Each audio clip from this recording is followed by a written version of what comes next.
Good morning, everyone. Today we will discuss shear center. In last class, we have discussed shear stress distribution, in which we have seen a rectangular uh, transverse section having trapezoidal uh, trapezoidal cross section, in which we have seen that shear stress have certain value at the cross sections, and we have discussed uh, for a rectangular transverse section and trapezoidal cross section what will be the value of shear, will be the value of shear stress distribution. Okay, so today we will discuss about shear center. We already have discussed what is shear center. I'm uh, i'm repeating this again, that what is shear center. देखिए, हमारे पास जब भी कोई unsymmetrical section आएगा तो क्या होगा, या तो वो एक एक्सिस के अलोंग सिमेट्रिक होगा या अनसिमेट्रिक होगा, या दोनों एक्सिस के अलोंग अनसिमेट्रिक होगा, राइट। और अगर हम सिमेट्रिक सेक्शन की बात करें तो वो दोनों एक्सिस के अलोंग क्या होते हैं, सिमेट्रिसिटी रखते हैं। जैसे हमारे पास यहाँ पर तीन एग्जांपल्स हैं। अगर हम देखें, ये जो पहला एग्जांपल है, ए जो एग्जांपल है, इसमें शियर सेंटर की अगर हम बात करें तो वो यहाँ आ रहा है, कहीं कहाँ आ रहा है, इसके इसके किसी इधर इस पॉइंट पे आ रहा है, ठीक है। इस पॉइंट पर कहीं क्या आ रहा है, शियर सेंटर आ रहा है। अब ये क्यों आ रहा है और क्या वजह है इसकी, ये हम आज डिस्कस करने वाले हैं, ठीक है। ऐसे एक चैनल सेक्शन की हम बात करें तो उसका शियर सेंटर उससे बाहर आ रहा है। ये देखिए, जहां पर ये फोर्स लग रहा है, ये शियर सेंटर इस चैनल सेक्शन से बाहर आ रहा है। टी सेक्शन में हम देखें तो शियर सेंटर नीचे जो इसकी फ्लेंज है, नीचे वाली जो इसकी फ्लेंज है, ये वेब है और ये फ्लेंज है। इस फ्लेंज में कहीं ना कहीं अंदर क्या आ रहा है, शियर सेंटर आ रहा है। तो ऐसा क्यों है कि शियर सेंटर, अगर हम अनसिमेट्रिकल सेक्शंस की बात करें तो कहाँ आता है, कैसे हम इसको फाइंड आउट करेंगे, तो वो आज उसकी क्लास में, आज हम इसकी क्लास में आज ये सब चीजें डिस्कस करने वाले हैं, ठीक है। तो मैं आपसे बात कर रहा था, हम बात करें तो तीन तरह के सेक्शंस हम लोग जनरली डिस्कस करते हैं। फर्स्ट होता है symmetrical section, in which both of the axis are symmetric and centroid will be at the center. तो जब हम सिमेट्रिक सेक्शन की बात करते हैं, जो एक्स एक्स एक्सिस और वाई वाई एक्सिस दोनों के रिस्पेक्ट में सिमेट्रिक होता है, ठीक है। जैसे हम एक अगर रेक्टेंगल कागज की बात करें, हम उसको बीच में से जब अगर फोल्ड करें दोनों तरफ, एक्स एक्सिस और वाई एक्सिस में, तो वो दोनों एक्सिस एक दूसरे को ओवरलैप करती है, ठीक है। तो क्या है कि दोनों जो एक्सिस है वो एक दूसरे के क्या है, सिमेट्रिक आ रही है। तो ऐसे सेक्शंस में क्या होता है, जो शियर सेंटर होता है वो कहाँ लाई करेगा, सेंट्रोइड पर लाई करेगा, अगर हम सिमेट्रिक सेक्शन की बात करें। अब दूसरे तरीके के जो सेक्शन आते हैं वो ऐसे आते हैं जो सिर्फ एक एक्सिस के अगेंस्ट सिमेट्रिक सिटी में होते हैं। जैसे अगर हम बात करें चैनल सेक्शन की, ये जो चैनल सेक्शन आप लोगों को दिख रहा है, इस चैनल सेक्शन में क्या है, इस चैनल सेक्शन को अगर हम y एक्सिस के अबाउट फोल्ड करें, ठीक है, y एक्सिस के अबाउट फोल्ड करें, तो ये क्या है, ये एक दूसरे के ऊपर ओवरलैप नहीं हो रहा। एक दूसरे के ऊपर ओवरलैप नहीं हो रहा मतलब y एक्सिस के अगेंस्ट ये क्या है, अनसिमेट्रिक है। अगर मैं इसको एक्स एक्सिस के अगेंस्ट फोल्ड करूं, आप देखो इस एक्सिस के अगेंस्ट फोल्ड करता हूं, तो ऊपर वाला पोर्शन जो है वो नीचे वाले पोर्शन के ऊपर ओवरलैप कर जाता है, ठीक है। तो ऐसे जो केसेस होते हैं जिसमें सिर्फ एक एक्सिस ऑफ सिमेट्री होती है, वो भी अनसिमेट्रिकल सेक्शन ही होते हैं, तो इनमें शियर सेंटर सेंट्रोइड पर नहीं आता। सिमिलरली हम इस टी सेक्शन की बात करें, ये जो टी सेक्शन है आपका, इसमें अगर मैं इसको वाई एक्सिस के अगेंस्ट फोल्ड करूं, तो ये दोनों सेक्शन जो है ये लेफ्ट हैंड का और ये राइट हैंड का सेक्शन जो है ये एक दूसरे के ऊपर ओवरलैप कर जाएंगे। लेकिन अगर मैं इसको एक्स एक्सिस के अगेंस्ट मिड में से इसको फोल्ड करूं तो ये पोर्शन यहाँ पर फोल्ड में नहीं आएगा, यानी कि ओवरलैप नहीं होगा। तो ये भी सिर्फ एक एक्सिस के अगेंस्ट क्या है, सिमेट्री में है, दूसरी एक्सिस के अगेंस्ट सिमेट्री में नहीं है। ठीक है, तो ऐसे सेक्शन को हम बोलते हैं, ऐसे सेक्शन को हम बोलते हैं कि ये भी अनसिमेट्रिक है। तो शियर सेंटर जो है वो सेंट्रोइड पर इनमें नहीं आता। कुछ सेक्शन दोनों एक्सिस के अगेंस्ट अनसिमेट्रिक होते हैं। ठीक है, जैसे हम एल सेक्शन की बात करें कि दोनों एक्सिस के अगेंस्ट एंगल सेक्शन की या एल सेक्शन की बात करें तो वो दोनों एक्सिस के अगेंस्ट क्या है, अनसिमेट्रिक है। ठीक है, तो अभी हम डिस्कस करेंगे, सबसे पहले चैनल सेक्शन के बारे में डिस्कस कर लेते हैं, जो हर बार आपसे पूछा भी जाता है आरटीओ एग्जाम्स में भी। ठीक है, तो हम लास्ट क्लास में भी यही चीज डिस्कस कर रहे थे कि अनसिमेट्रिकल सेक्शंस का शियर सेंटर हम कैसे फाइंड आउट करेंगे। सिमेट्रिकल सेक्शन के लिए तो बहुत इजी है कि वो शियर सेंटर जो है वो सेंट्रोइड पर ही आ जाएगा, यानी कि आपने अगर सेंट्रोइड फाइंड आउट कर लिया सेक्शन का तो आपको शियर सेंटर मिल जाएगा। ठीक है, now we will today discuss about channel section. हमने पिछले एग्जांपल्स में ये देख लिया कि प्रिंसिपल एक्सिस जो होती है वो उसका इक्वल एंगल सेक्शन जो होता है वो पास करता है किससे, सेंट्रोइड से, राइट। अगर हम चैनल सेक्शन की बात करें, ठीक है, तो हम एक एग्जांपल से इसको डिस्कस कर लेते हैं। We have given a beam of channel section subjected to loads parallel to the web, parallel to the web. Suppose this is your channel section and it have shear flow like this. Force is flowing through the centroid of this through the centroidal axis of this particular channel section. Like F1 force is flowing like this, right? And F force is flowing like in y axis, right? तो अगर हम बात करें तो shearing force carried by the web must be equal to applied shear force F.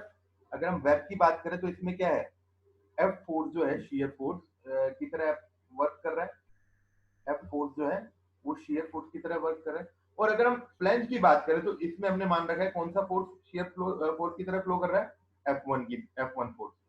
ठीक है, तो अगर हम इनका मोमेंट फाइंड आउट करें, ठीक है, तो इक्विलिब्रियम में अगर हम इनका मोमेंट फाइंड आउट करें तो क्या होगा moment, this F1 multiplied with the perpendicular distance, and perpendicular distance is h, right? This is perpendicular distance, F1 is force, perpendicular distance is h. And if we will discuss the force flowing in the web, that is F, and it have distance say it is E. हम मान लेते हैं कि shear center जो है वो E distance पर है इससे, तो हमने ये मान लिया। ये देखो E कितनी डिस्टेंस हो गई, तो दो मोमेंट आ गए हमारे पास, that is F1 multiply by E and and and F1 multiply by H। तो जब हम इन दोनों को बराबर कर देते हैं इक्विलिब्रियम कंडीशन के लिए, तो हमारे पास क्या आ जाती है, शियर सेंटर की लोकेशन आ जाती है, यानी कि वो जो एक्सिस से कितनी है, सेंट्रिसिटी पर है, वो हमारे पास आ जाएगा। तो देखिए E will be equal to F1 multiply by H divide by F। ठीक है, जहां पर F जो है वो वेब में फ्लो होने वाला शियर फोर्स है और F1 क्या है, फ्लैंज में होने वाला शियर फोर्स है। ठीक है,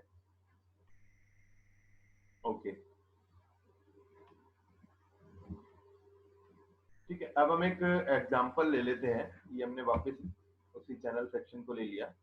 ठीक है, हम क्या करते हैं, इस चैनल सेक्शन में एक स्मॉल एरिया DA अज्यूम कर लेते हैं, स्मॉल एरिया DA अज्यूम कर लेते हैं। ठीक है, ये हमने क्यों अज्यूम किया है, ये हमने इसलिए अज्यूम किया है ताकि हम पहले स्मॉल एरिया के लिए शियर स्ट्रेस फाइंड आउट कर लें। ठीक है, और फिर उसका इंटीग्रेशन कर दें। ठीक है, लिमिट्स के अगेंस्ट इंटीग्रेशन कर देंगे तो हमारे पास क्या आ जाएगा, हमारे पास जब इंटीग्रेशन कर देंगे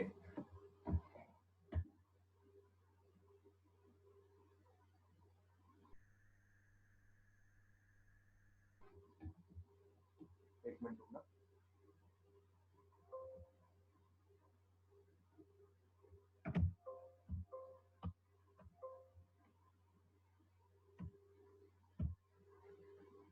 late me take your attendance. Okay, तो हम डिस्कस कर रहे थे कि अगर हम स्मॉल एक एरिया मान लेते हैं डी ए, जिसकी लेंथ क्या है, डी एक्स है, ठीक है, और जिसकी थिकनेस क्या है, टी वन है। तो अगर हम इस स्मॉल एरिया में शियर स्ट्रेस फाइंड आउट कर लेते हैं तो हमारे पास क्या आ जाएगा, टोटल एरिया में, टोटल पूरे सेक्शन में कितना शियर स्ट्रेस आ रहा है, राइट। तो शियर स्ट्रेस आ जाएगा। उसके बाद हम इजीली क्या फाइंड आउट कर सकते हैं, शियर फोर्स फाइंड आउट कर सकते हैं। और शियर फोर्स अगर हमारे पास आ गया कि शियर फोर्स की वैल्यू क्या है, तो हम शियर सेंटर भी इजीली फाइंड आउट कर पाएंगे।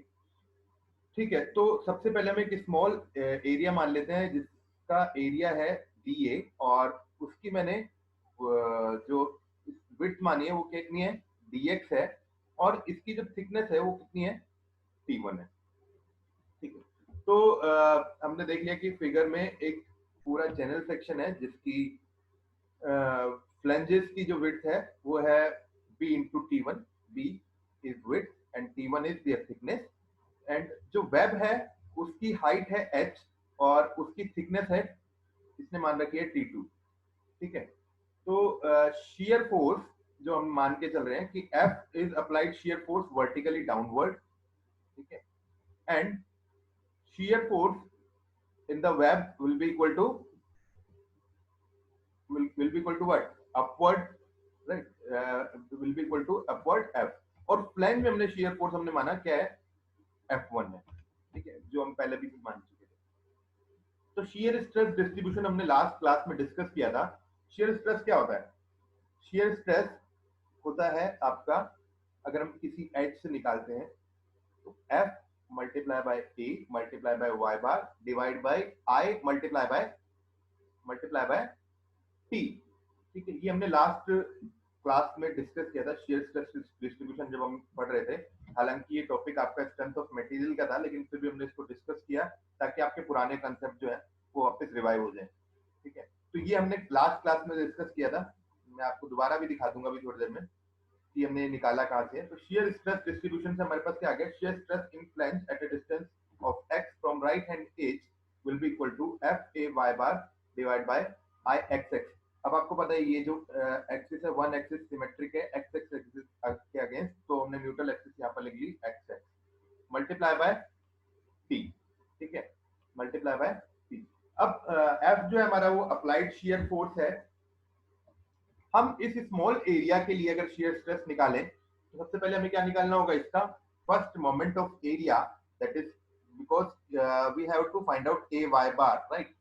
तो ए क्या हो गया इस स्मॉल एरिया का, इस स्मॉल एरिया का एरिया क्या हो गया, देखिए ये टी1 है, इसकी लेंथ कितनी है, x है, तो टी1 मल्टीप्लाई बाय एक्स इसका क्या हो गया, एरिया। और क्योंकि ये एक्सिस एक्स एक्स एक्सिस से कितनी डिस्टेंस पर है, h/2 डिस्टेंस पर है, तो y बार हमारा क्या हो गया, h/2। ठीक है, तो हमारे पास जो ए वाई बार आ गया वो कितना आ गया, t1 multiply by x multiply bye h/2। इसको हम बोलते हैं first moment of area. Now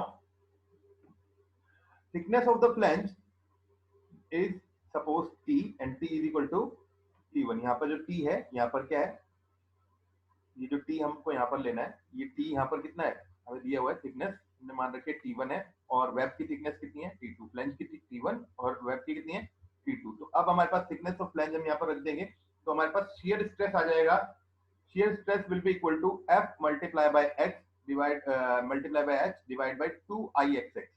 ठीक है, जब हमने इसमें फाइनल इन वैल्यूज को यहाँ इधर पुट कर दिया तो हमारे पास शियर स्ट्रेस की वैल्यू आ गई इस स्मॉल एरिया के लिए। अभी हमारे पास किसके लिए, शियर स्ट्रेस की वैल्यू आई है इस एलिमेंट्री एरिया के लिए। तो इसी एलिमेंट्री एरिया के लिए हम शियर स्ट्रेस के थ्रू क्या फाइंड आउट कर लेंगे, शियर फोर्स। अब आपको पता है शियर फोर्स क्या होता है, शियर फोर्स क्या होता है, अगर हम शियर स्ट्रेस बात करें तो शियर स्ट्रेस क्या होता है, shear force divide by area, resistive shear force divide by area, right. तो शियर स्ट्रेस क्या हो जाएगा, तो शियर फोर्स क्या हो जाएगा, शियर फोर्स हो जाएगा shear stress multiply by area.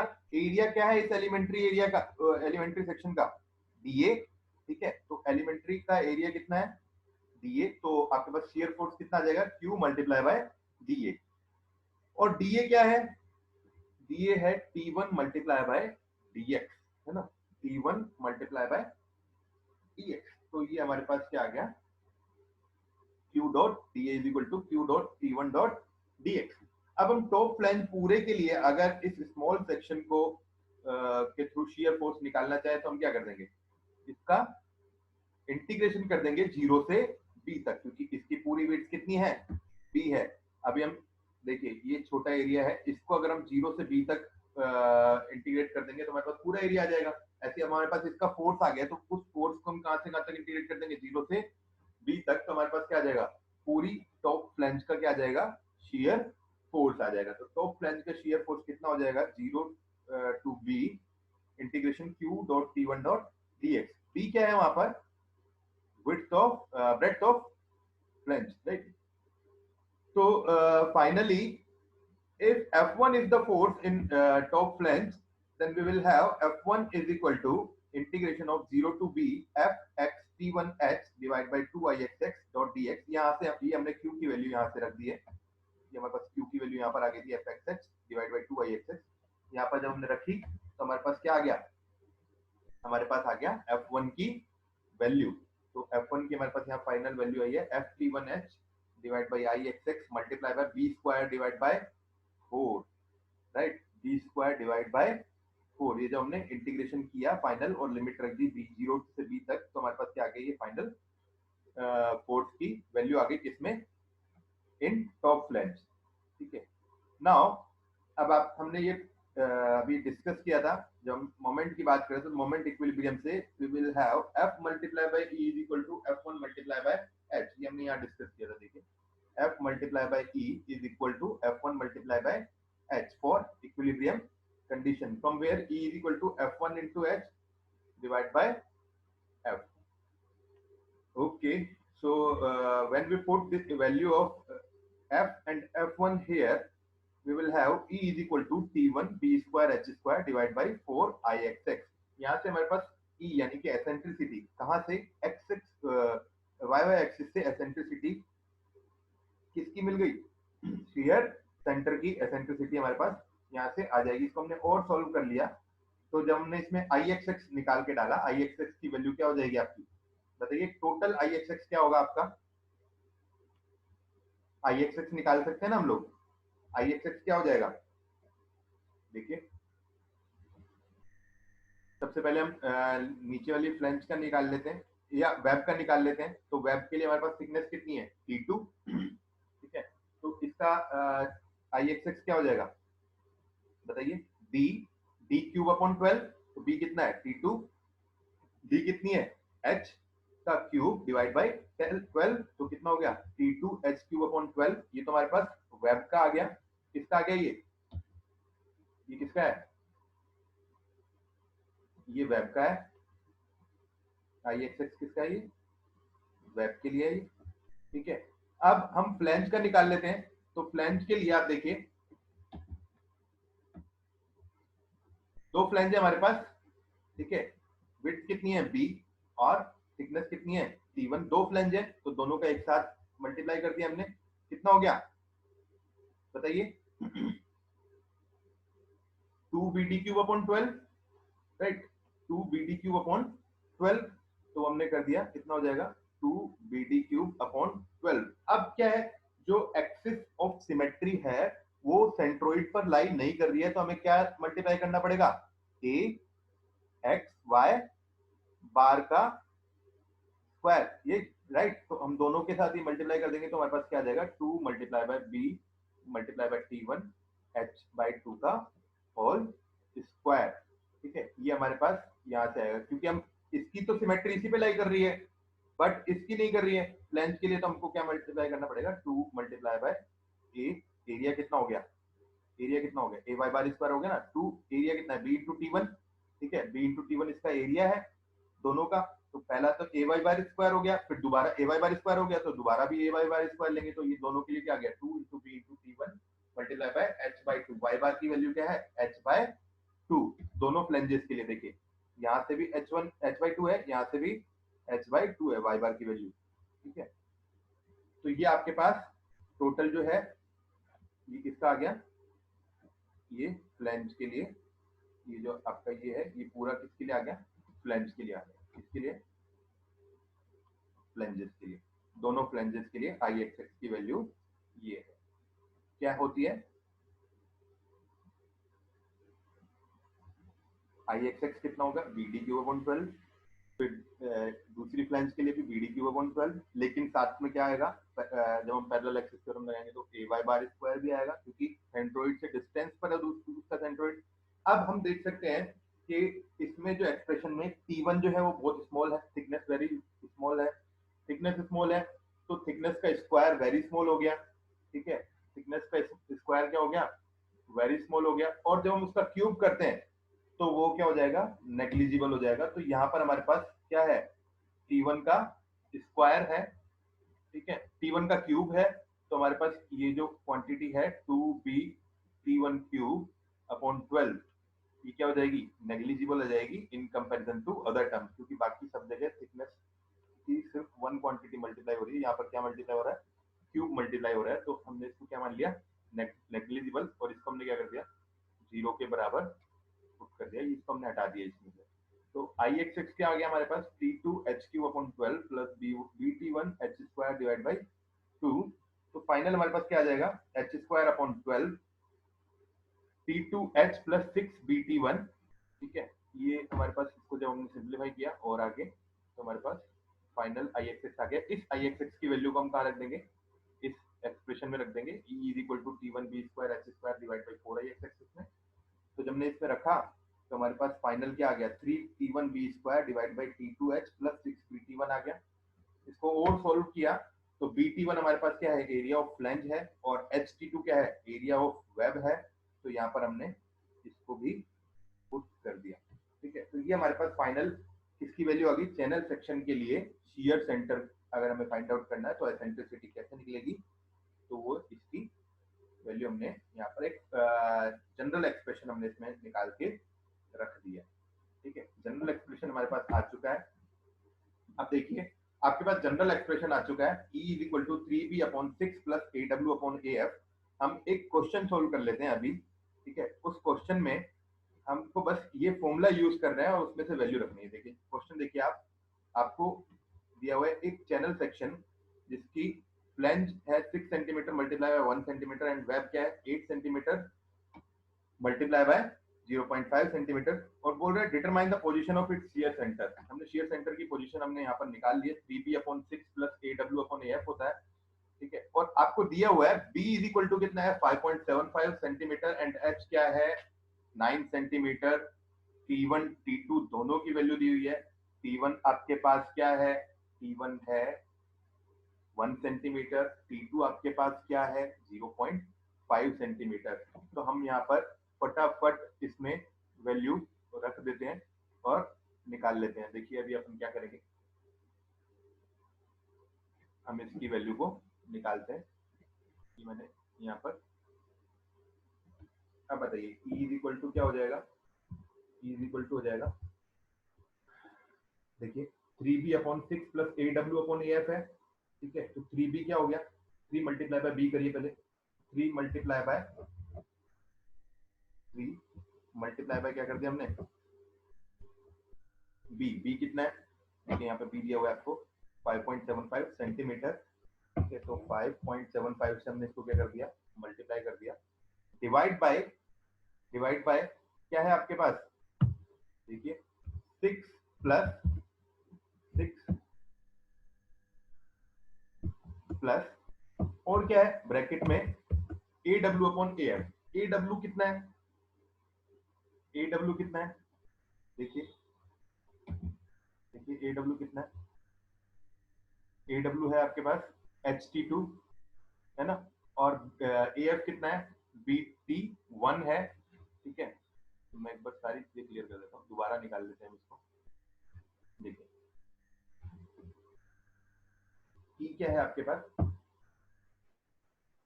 ई हो जाएगा आपका 3B, जो 3 multiply by 5.75, right, divide by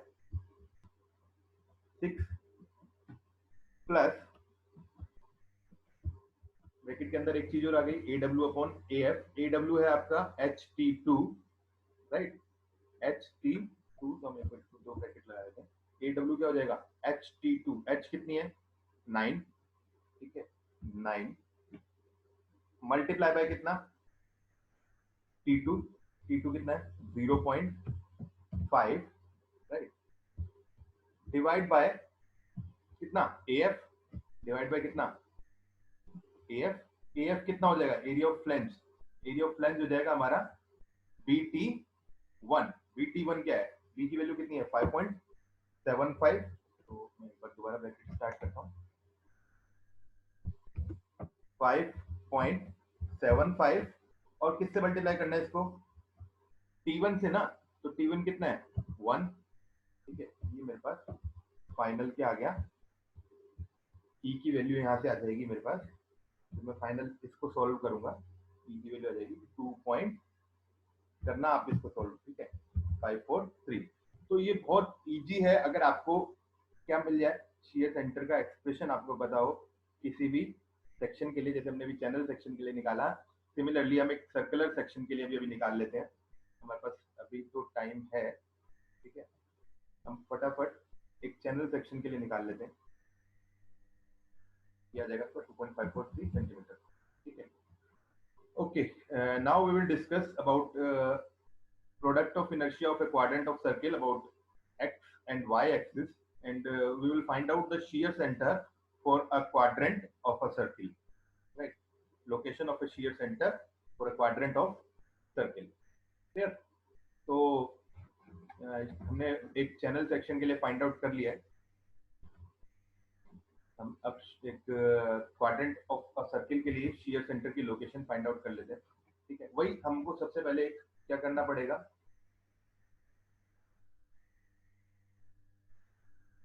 हमने क्या करना पड़ेगा, एक स्मॉल सेक्शन अज्यूम करना होगा, ठीक है। एक स्मॉल सेक्शन हमने मान लिया क्या है, डीए है, एक स्मॉल सेक्शन हमने क्या मान लिया, डीए है हमारे पास, ठीक है, और वो कितनी डिस्टेंस पर है,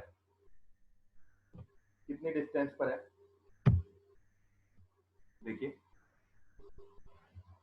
आपको दिया हुआ है आर डिस्टेंस पर, वो हमने एक स्मॉल सेक्शन अज्यूम कर लिया, डीए उसका एरिया है, ठीक है, डी आर उसकी क्या है, रेडियस है, ठीक है, और D theta, are d theta क्या है, उसकी आर्च की लेंथ है, ठीक है। हमने ये आर्च मानी है, देखो ये आर्च मानी है, जो कि कितने एंगल पर है, थीटा एंगल पर है, और उस आर्च का जो एंगल है वो कितना है, डी थीटा है, ठीक है।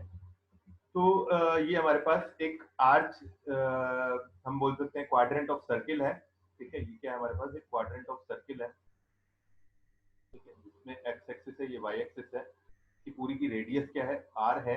ये हमने क्या मान लिया, हमने मान लिया ये एक स्मॉल सेक्शन, इसके बीच में, इस एरिया के बीच में कहीं ना एज्यूम कर लिया, जिसका एरिया है डी ए, उसकी जो लेंथ है वो डी आर है, और विड्थ यानी कि जो इसका कर्व है वो है आर डी थीटा। वो कैसे आ गया, जैसे आर ये डिस्टेंस पर है, तो आर्क लेंथ क्या हो जाती है आपकी, आर्क लेंथ हो जाती है एंगल मल्टीप्लाई बाय रेडियस, तो एंगल आपका है डी थीटा, तो आर क्या होगी, इसकी लेंथ होगी, तो डी आपके पास फाइनल आ जाएगा आर्क लेंथ मल्टीप्लाई बाय उसकी रेडियस यानी कि डी आर, तो आपके पास टोटल आ गया d a is equal to r d theta dot d r. मैं एक बार दोबारा समझा देता हूँ आपको ये, ठीक है।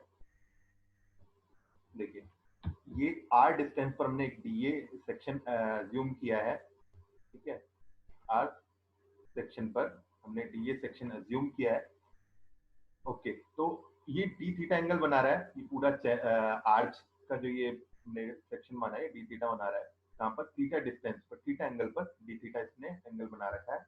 और आर इसकी क्या है, आर डिस्टेंस पर है, ये आर रेडियस पर है, स्मॉल आर रेडियस पर है। तो आर्च लेंथ क्या हो जाएगी, आर डॉट डी थीटा, ये आर्च लेंथ हमारे पास आ गई आर डॉट डी थीटा। और इसकी खुद की जो विड्थ है वो कितनी है, डी आर है। तो एरिया कितना हो जाएगा, ये मल्टीप्लाई ये is equal to r d theta multiply by d r. ठीक है, तो ये आपके पास आ गया एरिया ऑफ द एलिमेंट। ठीक है, अब आपको पता है अगर हम कोऑर्डिनेट्स निकालें इसके, तो x इज इक्वल टू क्या हो जाएगा, अगर हम इसको माने कि ये x डिस्टेंस पर है, x एक्सिस पे, यहाँ से ये x डिस्टेंस है और ये y डिस्टेंस है, तो x क्या हो जाएगा, ये r है, तो ये क्या हो जाएगा r cos थीटा, y क्या हो जाएगा r sin थीटा। ये हम लोगों को पता है कि हम कोऑर्डिनेट्स कैसे फाइंड आउट करते हैं, very simple task. x is equal to r cos theta and y is equal to r sin theta, we will have now we can easily find out product of inertia of this particular section. So what will be the product of inertia of this particular section? We will have I r theta,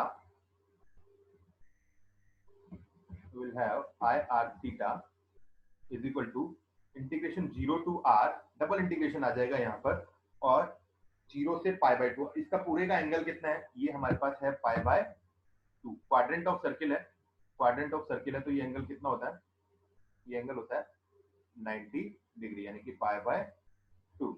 ठीक है, तो 90 degree होता है।